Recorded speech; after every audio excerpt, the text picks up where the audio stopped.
একজন pilot captain হয়ে এক বাচ্চার মাকে বিয়ে করব, এটা তোমার কেন মনে হলো বাবা? সে যাই হোক, এক বাচ্চার মা আর 5 বাচ্চার মা, আই ডোন্ট কেয়ার। আসল কথা হলো আমি বিয়েই করতে চাই না। আর তোমার কি মনে হচ্ছে আমি চ্যারিটি খুলে বসেছি বিয়ের নাম করে বাচ্চার বাচ্চার মাকে পালার জন্য?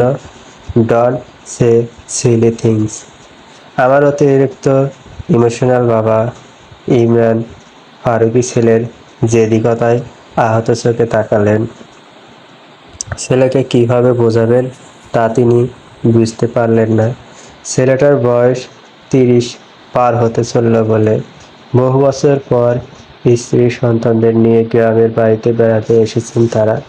পাশেই এক বাড়ির কর্তা তাদের বাড়িতে তাকে নিয়ে গিয়েছিলেন। সেখানেই দেখা মিলল ফুলের মতো একটা মেয়ের সাথে। নিজে থেকেই পরিচিত হতে চাইলে মেয়েটা কেন যেন তাকে উপেক্ষা করে চলে গিয়েছিল। ঘরের ভিতর থেকেই শোনা যাচ্ছিল একজন মহিলার কঠোর সব কথাবার্তা। বাড়ির কাজের লোকের সাথেও তো মানুষ এমন ব্যবহার করেন না। জানতে পারলেন সেই মহিলাই ফুলের মতো দেখতে মেয়েটার মা নাকি। মেয়েটা ডিভোর্সি। তার কিছুক্ষণ পরেই দেখা মিলল মেয়েটার কোলে ফুটফুটে আরেকটা ফুল। সে উপেক্ষা করতে পারল না। কোলে থাকা ফুটফুটে ফুলটাকে রীতিমতো ছিনিয়ে নিজের কোলে নিয়েছিলেন তিনি। তার মনে বাসনা জাগলো এই ফুল দুটোকে নিজের বাড়িতে অতি যত্নে রাখবেন। এমনিতে তো রাখা যায় না, তো এখন উপায়। শট করে মনে পড়ল তার তো জলজন্ত একটা বাদর ছেলেও রয়েছে। বাদরের গলায় দুটো মুক্তোর মালা ঝুলিয়ে দিলেও মন্দ হয় না। সেদিনই সে ওই বাড়িতে নিজের ছেলের জন্য প্রস্তাব রেখে এসেছে। মেয়ের মা এবং মামা তো বড্ড খুশি। এবার হয়তো ঘাড়ে বোঝা হয়ে থাকা ডিভোর্সি মেয়ে এবং নাতিকে সরাতে পারবেন এই আশায়। ইমরান ফারুকী অবশ্য সে নিয়ে ততটা মাথা ঘামাননি। তিনি তো পুরো দম হত্তর মাঠে নেমে পড়েছেন ছেলেকে রাজি করাতে। তবে ছেলে তার বড্ড নারাজ বিবাহ বন্ধনে আবদ্ধ হতে। তিনি আজকে ঠিক করেই নিয়েছেন দরকার পড়লে মরতে বসার নাটক করে হলেও ছেলেকে তিনি তার পছন্দের মেয়ের সাথে বিয়ে দিয়েই ছাড়বেন। এই কথা মাথায় আসাতে ইমরান ফারুকী বেশ খুশি হলেন। তবে তার ছেলেকে বুঝতে না দিয়ে দুঃখী দুঃখী ভাব নিয়ে জিজ্ঞেস করলেন, তুমি কি কোনো মেয়েকে পছন্দ করো? তোমার মধ্যে বহু বছর ধরে প্রেমে পড়ার হাব ভাব তো দেখলাম না, আর মনেও হয় না জীবনে প্রেম টেম করেছে বলে। ঘটনা কি বলো তো? কোনো পছন্দের মেয়ে আছে তোমার? তুমি যদি বলো আছে, তবুও আমি বিশ্বাস করব না। তোমার মতো তার ছাড়া বাদর ছেলেকে কেউ পছন্দ করবেই না। যা বুঝলাম আমি তোমার জন্য মেয়ে খুঁজতে পেয়ে না হলে তোমার কপালে এই সম্বন্ধটাও জুটতো না। তাই বলছি রাজি হয়ে যাও। চিরকুমার থাকতে চাওয়ার চিন্তাধারা আমার ভালো ঠেকছে না। প্রভাত ভ্রু কুঁচকে তাকালো তাকে অপমান করা পিতার দিকে। এ কেমন পিতা জুটেছে তার কপালে কে জানে। সিরিয়াসলি নিজের সিঙ্গেল ছেলের সাথে এক বাচ্চা ডিভোর্সি মায়ের সাথে বিয়ে দিতে চাচ্ছে। তার ধারালো চোয়াল আরো খানিক শক্ত হলো রাগে। দু বাহু বুকে আড়াআড়ি ভাবে গুজে সে তীক্ষ্ণ দৃষ্টিতে তাকালো তার বাবার দিকে। গম্ভীর কণ্ঠে বলল, ওসব প্রেম টেম আমার পোষায় না। দুনিয়ার যদি ব্যাগার কোনো শব্দ থাকে তাহলে সেটা হচ্ছে প্রেম আর ভালোবাসা নামক দুটো শব্দ। এই দুটো শব্দই মানুষকে মারার জন্য যথেষ্ট। প্রভাত একটু থেমে আবারও বলল, আর সে তুমি যাই ভাবো না কেন, শুনে রাখো এ বিয়ে আমি করছি না। তুমি বললে আমি দু হাত খুলে তাদের সাহায্য করতে পারি। ইমরান ফারুকী সন্দেহভাজন দৃষ্টিতে তাকালেন ছেলের দিকে। চোখ ছোট ছোট করে বললেন, তোমার কি কোনো সমস্যা আছে? মেডিকেল কোনো প্রবলেম থাকলে বলতে পারো আমাকে। বাবার কাছে কোনো বিষয় লুকাতে নেই। আমরা অতি শীঘ্রই ডক্টর দেখাতে পারি, কি বলো? প্রভাত চিৎকার দিয়ে উঠল, আর্তনাদ করে বলল, এ কেমন কথাবার্তা তোমার? আমাকে বিয়ে করাতে এসব অদ্ভুত চিন্তা ভাবনা তোমার মাথায় আসছে? মা জানে তো এসব। আমি ইমরান ফারুকী প্রভাত কখনই এমন মেয়েকে বিয়ে করব না। এটাই আমার ফাইনাল ডিসিশন। শেষ সময়ে রুমে প্রবেশ করলেন প্রভাতের মা আদিবা বেগম। তিনি বাবা ছেলের কথোপকথন শুনে তার সারমর্ম বুঝতে পারলেন। প্রভাতের পাশে এসে বসলেন তিনি। ছেলের একটা হাত নিজের হাতের মুঠোয় নিলেন যত্ন সহকারে। ইমরান ফারুকী তাকেও দেখা করিয়ে নিয়ে এসেছেন। মেয়েটাকে তার বেশ ভালো লেগেছে। একজন বয়স্ক পুরুষ যদি সন্তানাদি রেখে অল্প বয়সী মেয়ে বিয়ে করতে পারে, তাহলে একজন ডিভোর্সি মেয়ে নিজের জীবনকে আর একটা সুযোগ কেন দিবে না? আদিবার মেয়েটাকে বেশ ভালো লেগেছে। কথা অবশ্য হয়নি তাদের। তিনি কোমল স্বরে ছেলেকে বোঝাতে বললেন, এ নিয়ে আমাদের আগে বহুবার কথা হয়েছে যে তুমি বিয়ে করতে চাও না। কেন বিয়ে করতে চাও না তাও তুমি খোলাসাভাবে বলনি আমাদের। আমরা তোমাকে এটাও জিজ্ঞেস করেছি তোমার নিজের কোনো পছন্দ আছে কিনা, তবুও তাতেও মুখ খোলনি। অর্থাৎ এমন কোনো কিছু নেই। মেয়েটা ডিভোর্সি বলেই কি তোমার এত সমস্যা? প্রভাতের অষ্টদয় তীর করে কাঁপল কানে। কিছু বলতে চেয়েও সে বলল না। চোখগুলো খানিক ঝাপসা হলো বোধ হয়। এবারেও নিজের অনুভূতি প্রকাশে অপারগ হলো ছেলেটা। মুখ ফুটে কোনো কথা বের হলো না। মাথা নিচু করে বসে রইল। মাথায় কোনো যুক্তিও সাজাতে পারল না। ইমরান ফারুকী ছেলের উপর হাতটা নিজের হাতের মুঠোয় নিলেন। বললেন, বলো আমাদের। কিছু না বললে বুঝবো কি করে? মেয়েটা খুবই নম্র ভদ্র। তুমি যেমনটা পছন্দ করো। মেয়েটা নিজের জীবনটা আরেকবার গুছিয়ে নি। তুমি বাদর হলেও জীবনসঙ্গী হিসেবে মন্দ হবে না আমার বিশ্বাস। বাবা মায়ের কথাটা শুনবে না? আর কত সময় নিবে? 30 পার হতে চলল। নিজের জীবনকে না হয় একটা সুযোগ দাও। বাবা মা দুদিক থেকে তার দুটো হাত আঁকড়ে ধরেছে তার সিদ্ধান্ত জানতে চেয়ে। প্রভাতের আর এতটাও সাহস হলো না এই হাত দুটো ছাড়িয়ে উঠে যাওয়ার। এর আগে তো তারা এমনটা করেননি। হঠাৎ ওই অচেনা মেয়েটার জন্য এত কেন উতলা বাবা মায়ের সে বুঝল না। মেয়েটা কি তাদের জাদু করলো? প্রভাত বাবা মায়ের হাতের বাঁধন আরেকটু ধীরে করে বলল, ঠিক আছে, প্রস্তুতি নাও। আজকের দিনটাই তোমাদের হাতে রয়েছে। আমার ছুটি শেষের পথে। আমাকে আমার এয়ারলাইন্সে ফ্লাইট ডিউটির জন্য যেতে হবে কালকে। প্রভাত উঠে পড়ল বসা থেকে। সামনে তাকালেই দেখতে পেল ছোট বোন ইরিন দরজায় দাঁড়িয়ে রয়েছে। হৃদয় কুঁচকে সে রুম থেকে বের হয়ে গেল ইরিনকে পাশ কাটিয়ে। তার মন মেজাজ এখন ভালো নেই। ইমরান এবং আদিবা তো অবতার শীর্ষে আরোহণ করছে।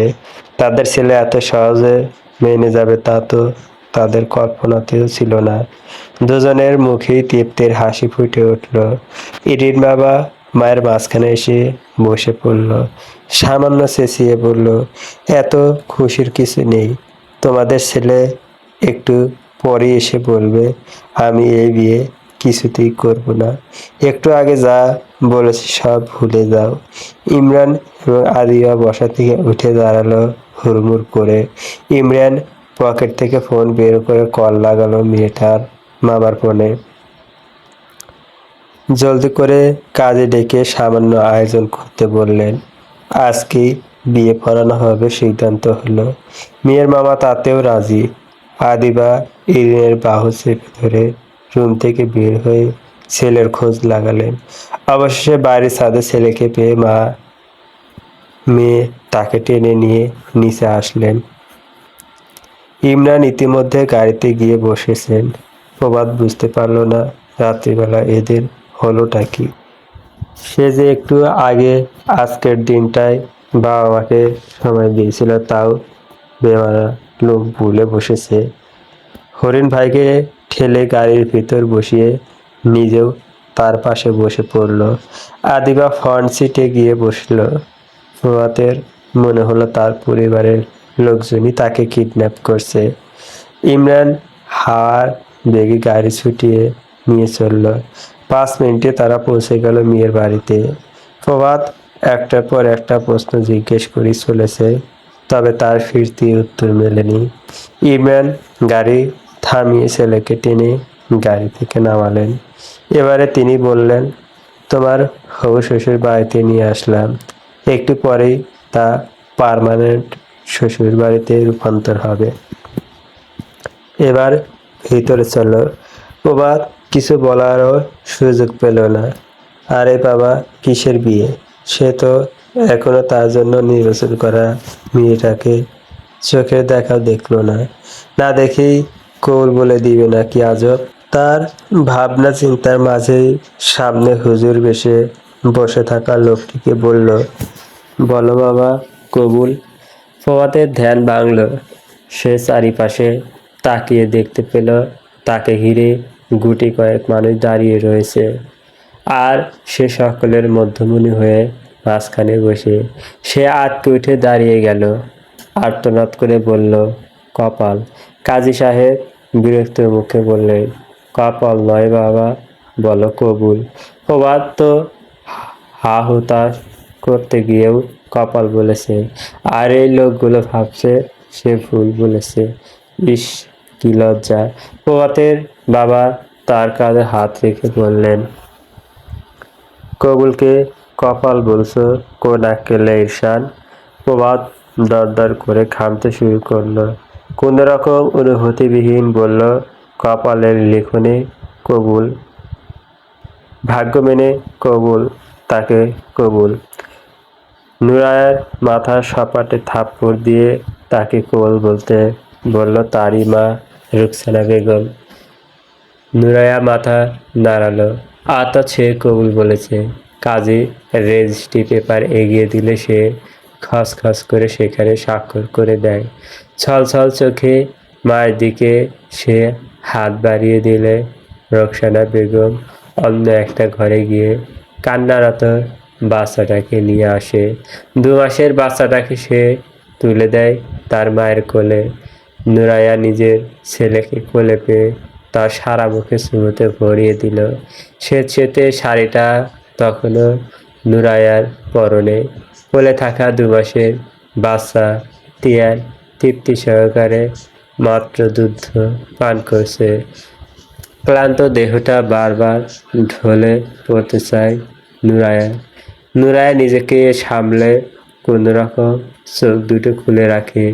রুকসানা বেগম নুরায়ার বাহু ধরে তাকে টেনে তুলল। অমনি খাবার না পেয়ে বাচ্চা ছেলেটা কেঁদে উঠল। নুরায়ার ঘুম পুরোপুরি উবে গেছে। ছেলেটাকে কোলে করে পিঠে আলতো চাপড় দিতে দিতে খানিক দোলালে মায়ের কোলে চুপটি করে পড়ে থাকলো ছেলেটা। ক্লান্ত ভরা চাহনিতে মায়ের দিকে তাকালেও কোনরূপ ভ্রুক্ষেপ করল না তিনি। রুকসানা বেগম খেকিয়ে বলতে শুরু করলেন, হয়েছিস তো জন্মের পোড়ামুখী। এবারের সংসারটা ঠিকঠাক টিকিয়ে রাখিস। আর যদি এ সংসারে তোর কপালে না জোটে তো এই পাপকে নিয়ে রাস্তায় রাস্তায় ভিক্ষা করে খাস। তবুও এই বাড়িতে যেন তোর ছায়াটা আবার দেখা না যায়। নুরায়া কিছু বলতে পারল না, শুধুমাত্র অসহায় দৃষ্টিতে ফেলে মায়ের দিকে চেয়ে থাকলো। তার মা কি জানে না তা বাচ্চাটা বৈধ? কোনো পাপ নেই তাতে। আর না তো সে কোনো পাপ লাগতে দেবে। সে কি সাধে সংসার ছেড়েছে নাকি? তার মা তো সবই জানে, তবুও কেন যে এমন করে? বাবা মারা যাওয়ার পর থেকে মায়ের তিক্ত কথাগুলো শুনতে শুনতে এখন সয়ে গেছে নুরায়ার। তখন সেই ঘরের দরজা ঠেলে আদিবা এবং ইরিন প্রবেশ করে। ইরিন এসেই নুরায়ার কোল থেকে বাচ্চা ছেলেটাকে নিতে গেলে নুরায়া আঁকড়ে ধরে রাখে নিজের ছেলেকে। ইরিন বাধা পেয়ে খানিক ফুসকে বলে, বেবিকে আমার কোলে দাও ভাবি, আমি কোলে নিতে পারি। ইরিনের মুখে ভাবি ডাক শুনে নুরায়া বুঝতে পারল সে হয়তো বর্তমানে তার 3 কবুল বলা স্বামীর কোনো গুণ। রুকসানা বেগম ঝাড়ি দিয়ে বললেন, কি হলো, দিচ্ছিস না কেন তিয়ানকে? ননদ হয় খেয়ে ফেলবে না তোর বাচ্চাকে? আদিবা হুক উসকে তাকালো রুকসানার দিকে। তিনি চুপ করে থাকতে পারলেন না। নিজের বাড়ির বউয়ের সাথে কেউ আচরণ করবে তা তিনি অবশ্যই মেনে নেবেন না। গলা খাকারি দিয়ে আদিবা বললেন, আপনার কথাবার্তা একটু বেশি শোনাচ্ছে। আমার ছেলে ওয়াইফের সাথে নেক্সট টাইম এভাবে গলা উঁচিয়ে কথা বলবেন না। সে আপনি নুরায়ের মা হলেও আমি মেনে নেব না, কথাটা মনে রাখবেন। নুরায়া চট করে আদিবার দিকে ফিরে তাকালো। মনে একটুখানি ভরসার আলো জ্বললেও খানিক পরে সে আবারও মাথা নিয়ে নিল। তিয়ান ইরেনের কোলে গভীর ঘুমে আচ্ছন্ন। ঘুমের ঘরেই ছোট্ট তিয়ান বারে বারে তার ছোট্ট আঙুলগুলো মুখে পুরে চুষছে খানিক থেকে থেকে। ইরিন আদিবার কাছে এসে তাকে দেখিয়ে বলল, বাবু মাশাআল্লাহ অনেক সুন্দর, তাই না মা? ভাইয়া তো ফ্রিতে বাবাও হয়ে গেল, কি বলো? তাদের কথার মাঝেই রুকসানা ফরফর করে রুম থেকে বের হয়ে গেল। আদিবার গোটানো ভ্রু আরো খানিক শুটিয়ে আসলো। নুরায় হাত চেপে ধরল সে। অতঃপর কিছু না বলেই তাকে টেনে নিয়ে এলো রুম থেকে। তাদের পিছু পিছু ইরিন নিজেও তিয়ানকে নিয়ে বের হয়ে আসলো। প্রভাতকে কোথাও না দেখতে পেলেও ইমরানকে দেখতে পেলেন আদিবা, যে নিজের বয়সী কিছু লোকদের সাথে খোশ গল্পে মগ্ন রয়েছে। আদিবা ইমরানকে ডাকলেন নিজের কাছে। বললেন, আমরা এখনই ঢাকার পথে রওনা হব। ঈশান কোথায় তাকে আসতে বলো। এখানে আর থাকতে চাচ্ছি না আমি। কি হয়েছে সেটা তো বলবে নাকি? এত তাড়াহুড়া কিসের? ইমরানের কথা ভালো লাগলো না আদিবা, তাই সে কোনো উত্তর না দিয়েই নুরায়াকে নিয়ে বাড়ির বাইরে যাওয়ার পথে পা বাড়িয়ে বলল, তুমি চাইলে থাকতে পারো, তবে এ মুহূর্তে না আসলে তোমার বাড়িতে ওঠা বন্ধ। নুরায়াকে নিজের সাথে টেনে বাহিরে নিজেদের গাড়ির সামনে নিয়ে আসলো আদিবা। নুরায়া পিছনে ফিরে ইরিনের কোলে তিয়ানকে দেখে শান্ত হলো। মাথা থেকে শাড়ির আঁচল পড়ে যাওয়ায় তা তুলে পুনরায় মাথা ভালো করে ঢেকে নিল। চোখ ফেটে কান্নারা অশ্রু হয়ে ঝরে পড়তে চাইছে। এমন মনে হচ্ছে সে হাটে তোলা কোনো গরু, যাকে টানা হেঁচড়া করে যখন খুশি তখন এক জায়গা থেকে অন্য জায়গায় হস্তান্তর করা যায়। দরজা খুলে পিছনের সিটে নুরায়াকে ঠেলে বসিয়ে দেয় আদিবা। সে আর এক মুহূর্ত এখানে নুরায়া আর তার সন্তানকে রাখতে চায় না। ইরিন গাড়িতে উঠে বসলো নুরায়ার পাশে। নুরায়া হাত বাড়িয়ে নিজের ছেলেকে কোলে তুলে নিল। তিয়ান আর মোড়া ভেঙে মায়ের কোলে লিপতে থাকলো। ছেলের সারা মুখে হাত বুলিয়ে দিল নুরায়া। তার কোলে মানিক, তার রত্ন। নুরায়া মাথার ঘোমটা কপাল অব্দি আরেকটু টেনে নিল। আদিবা নিজেও ইরিনের পাশে এসে বসল। ইরিনের অদ্ভুত লাগলো নুরায়ার ব্যবহার। এই ভেবে ইরিন নিজেকে সান্ত্বনা দিল, হুট করে এভাবে পূর্ব প্রস্তুতি ছাড়াই বিয়ে, আবার এমনভাবে শ্বশুর বাড়িতে বিয়েটাকে নিয়ে যাওয়া হচ্ছে, এটা ভেবেই হয়তো নুরাইয়া আপসেট। আদিবা বাইরে তাকালে দেখতে পেলেন প্রভাতের বাহু চেপে ধরে ইমরান তাকে নিয়ে আসছে। বাবাকে ড্রাইভিং সিটে বসতে না দিয়ে প্রভাত নিজেই সেখানে বসল। ইমরান আদিবাদের দিকে এক পলক তাকিয়ে ছেলের পাশে এসে বসল। প্রভাত গাড়ি স্টার্ট দিল। স্টিয়ারিং ঘুরিয়ে নিজের গন্তব্য গাড়ি ছুটিয়ে নিয়ে চলল। তার মধ্যে কোনো হেলদোল নেই। তার চোখ মুখ দেখলে যে কেউ বলবে এত সুদর্শন একজন ছেলে, এত কিসের বিষণ্ণতা। এই বিষণ্ণতা তার চেহারায় একদম বেমানান। প্রভাতের মধ্যে বিন্দুমাত্র ইচ্ছে জাগল না পিছনে ফিরে নিজের সদ্য বিবাহিত স্ত্রীকে দেখার। তার তীক্ষ্ণ দৃষ্টির সামনে রাস্তাতেই স্থির রইল। নুরায়া এতটাই ক্লান্ত যে তার আর তাকিয়ে থাকতে পারল না। তার মাথায় গিয়ে ঠেকল ইরিনের কাঁধে। ইরিন চমকে উঠল নুরায়াকে তার কাঁধে মাথা এলিয়ে দিতে। তপ্ত নিঃশ্বাস ফেলে সে নুরায়ার কোলে থাকা তিয়ানের দিকে তাকালো। ছেলেটার চোখে মুখে যেন মায়া উপচে পড়ছে। ঘুমিয়ে গেছে নুরায়া। হাত থেকে তিয়ান পড়ে গেলে যা তা অবস্থা হয়ে যাবে। তাই আলতো হাতে তিয়ানকে নিজের কোলে তুলে নিতে ধরলে তিয়ানকে নিজের বুকের সাথে মিশিয়ে নিয়ে নুরায়া ঠিক হয়ে বসল। ইরিনের মনটা বেশ খারাপ হলো। একটু আগে তার মন যতটুকু উৎফুল্ল হয়েছিল তার ছিটে ফোঁটাও আর রইল না। সহসা মুখ ফুলালো সে। মায়ের কাঁধে মাথা রেখে ফিস ফিস করে বলল, ভাবি বেবিকে কোলে নিতে দিচ্ছে না কেন মা? বেবিকে কোলে নিতে মন চাইছে খুব, একটু দিতে বলো না। আদিবার নির্লিপ্ত কণ্ঠে বলল, বাসায় গিয়ে যতক্ষণ ইচ্ছে নিজের কাছে রেখে বেবিকে। বেবি ঘুমাচ্ছে, ঘুমাতে দাও। ইরিন সায় জানালো মায়ের কথায়। চুপচাপ মায়ের কাঁধে মাথা রেখে সিটে গা এলিয়ে দিয়ে দীর্ঘ কয়েক ঘন্টা জার্নির পরে ফারুকী নিবাসের সামনে এসে গাড়ি থামালো বাবা। দারোয়ান গেট খুলে দিলে গাড়ির নির্দিষ্ট স্থানে দাঁড় করালো সে। ইরিন নুরায়াকে আলতো ধাক্কা দিলে সে ধরবার করে চোখ মেলে তাকায়। তিয়ানের দিকে দৃষ্টিপাত করলে দেখতে পায় সে এখনো গভীর ঘুমে আচ্ছন্ন। মাঝখানে একবার ঘুম থেকে উঠে বেশ কতক্ষণ হাত পা ছুড়ে খেলাধুলা করে নিয়েছে সে। প্রভাত গাড়ি থেকে নেমে আর এক মুহূর্ত দাঁড়ালো না। হল হল করে সে বাড়ির ভিতরে চলে গেল। ইমরান ভ্রু কুঁচকে গাড়ি থেকে নামলো। ছেলের এমন কাণ্ডে সে হতাশ। আদিবা আগে নেমে অপর পাশে গিয়ে নুরায়াকে নামালো। বলল, দেখো নুরায়া, নামে এটা তোমার শ্বশুর বাড়ি হলেও আজ থেকে ভেবে নিবে এটা তোমার নিজেরই বাড়ি।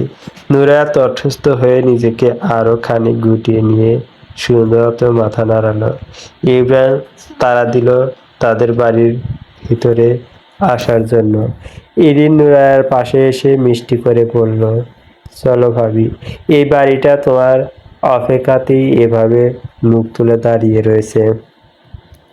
জলদি চলো। বাবু তো ঘুমে কাদা, তাকেও তো ভালো করে শুয়ে দিতে হবে। চলো চলো। আর শোনো, বাড়িতে একটা কুচুটে বুড়ি আর ওর ছানাপোনা, আর সেই ছানাপোনারও ছানাপোনা রয়েছে। ওরা যদি কিছু বলে তাহলে আমাকে বলবে, আমি সবগুলোকে ঝেড়ে দিব, কেমন? এবারেও নুরায়া কিছু বলল না, শুধু মাথা কাত করে সায় জানালো। এরিন হতাশ হলো। ফারুকী নিবাসে প্রবেশ করে নুরায়া মনে হলো সে কোনো ভূতের জায়গায় চলে এসেছে। কেমন থমথমে চারিপাশ। ইরিন মুচকি এসে বলল, এখন সবাই গভীর ঘুমে আচ্ছন্ন। সকালে উঠলে ড্রামা দেখতে পাবে। চলো তোমাকে ভাইয়ার রুমে গিয়ে দিয়ে আসি। নুরায়া মুখ ফুটে বলতে চাইল সে কোনো পুরুষের সংস্পর্শে থাকতে চায় না, তাকে যেন ইরিন নিজের কাছেই রেখে দেয়। তবে তা বলার সাধ্য কই? ভবিত যে এটাই। বিয়ের পর একটা মেয়ের ঠাঁই মেলে স্বামীর ঘরেই।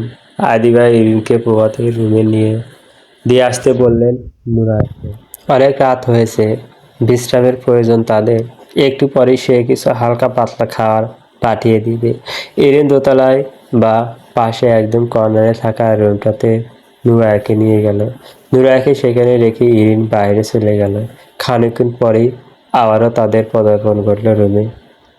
বিছানার একপাশে বড় সড়ো একটা লাগেজ রাখলো, দোতলা পর্যন্ত দারোয়ান কাকা দিয়ে গিয়েছে। ইরিন নোরায়াকে লাগেজটা দেখিয়ে বলল, তোমাদের জন্য আগেভাগেই বাবা আর মা মিলে এই লাগেজ ভর্তি করে শপিং করেছিল আর 2 দিন আগে। এইখানে তোমাদের এখনকার মতো প্রয়োজনীয় সব কিছু পাবে। আরও অনেক কিছু হয়তো বাদ আছে, সেগুলো কালকে লিস্ট করে এনে দিবে।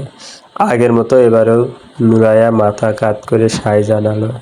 ইরিন এবার একটু বিরক্ত বোধ করলো। কিছুটা বিরক্তি নিয়ে সে রুম ত্যাগ করলো। ইরিনকে যেতে দেখে নুরায়া হতাশার নিঃশ্বাস ফেলে। বুক চিরে শুধুমাত্র দীর্ঘশ্বাস বের হয় ইদানিং। তিয়ান নড়ে চড়ে উঠল, তার ঘুম হয়েছে। চঞ্চল তিয়ান আড়মোড়া ভেঙে হাত পা ছোড়াছুড়ি করে আবারও নিজের মতো খেলতে শুরু করেছে, আই উই শব্দ করে। নুরায়া মুচকি এসে ছেলেকে বিছানায় শুয়ে দিল। কেমন ভ্যাপসা একটা গরম লাগছে। মাথা থেকে শাড়ির আঁচল ফেলে সে অল্প সময়ের জন্য সবকিছু ভুলে বসল। তিয়ানের সাথে খুনসুটিতে মেতে উঠল সে ছোটদের মতোই। ঠিক তখনই তার কানে ভারী কি গলার স্বর আসলো। নুরায়ার কাছে খুব চেনা ঠেকল সে কণ্ঠস্বর। বুকটা কেমন ধরপড় করে উঠল তার। সে কি ঠিক শুনল? সেই ভারী কি গলার মালিকটি বলে উঠল, নূর, নূর, তুমি এটা? এই নূর, তুমি এখানে কি করছো? আমাকে খুঁজতে এসেছো? এই নূর। প্রভাতের গলার স্বর কাঁপল। কোনো কথা বের হচ্ছে না গলা থেকে। মনে হচ্ছে কতগুলো হাত জাপটে ধরেছে তার গলা। সে এবার চিৎকার করে ডাকল, নূর। নুরায়া আঁতকে উঠে পিছনে ফিরে তাকালো। প্রভাতের মনে হলো তার কলিজাটা কেউ টেনে বের করে নিচ্ছে। এত ব্যথা কেন হচ্ছে বুকটায়? ইস, কি অসহনীয় যন্ত্রণা! সে আর্তনাদ করে বলল, বিশ্বাসঘাতক। প্রভাতের চিৎকারের আওয়াজ শুনে তিয়ান কান্না করে দিল। নিষ্পাপ বাচ্চাটার কান্নার আওয়াজটাও যেন বিষাদময় ঠেকল প্রভাতের কানে। সে রাগে তরতর করে কাঁপতে কাঁপতে চিৎকার করে বলল, কান্না থামাতে বল তোর বাচ্চাকে। আমার কান জ্বলে যাচ্ছে। কান্না থামাতে বল বলছি।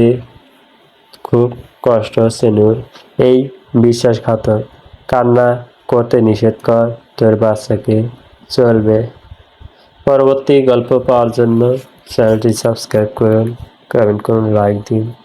গল্প তুমি যাওনি কিছুই বলে, লেখনীতে সোরায়া জান্নাত সুমি, পর্ব 1 থেকে 2 শেষ।